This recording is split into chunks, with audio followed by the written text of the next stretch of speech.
Dengan kita kembali, kata Allah, dzalika khair. Itu baik. Baik untuk siapa? Kita.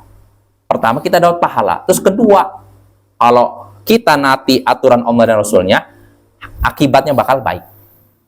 Tapi kalau kita kembalikan kepada hukum manusia yang bertentangan dengan Al-Quran Sunnah, ujung-ujungnya akan ribut. Ya, pertama mungkin di depan saksi, oh kayaknya akur, ya. Di belakang awas ya. Nah itu kalau hukum manusia. Maka kalau kita ingin dapat pahala dari Allah, diberkah hidup kita, kembalikan masalah kita kepada Al-Quran dan Sunnah. Ya. Jelas Bapak ya? Itu kalau kita punya perbedaan pendapat, perselisihan. Ada tidak perbedaan pendapat, perselisihan di tengah masyarakat? Banyak. Mau dalam masalah dunia, begitu juga agama. Maka kalau kita mau menyelesaikannya bukan dengan hukum adat dan semuanya, tapi kembalikan kepada Al-Quran dan Sunnah. Banyak masalahnya Bapak ya.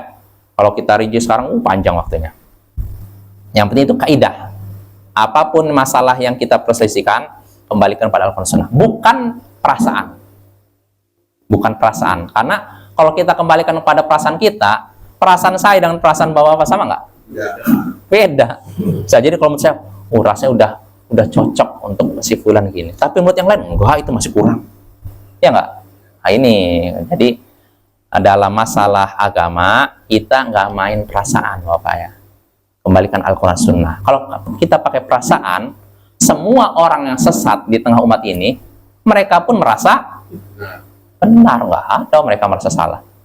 Contohnya, orang ini, misalkan Jahmiyah yang menolak nama dan sifat Allah.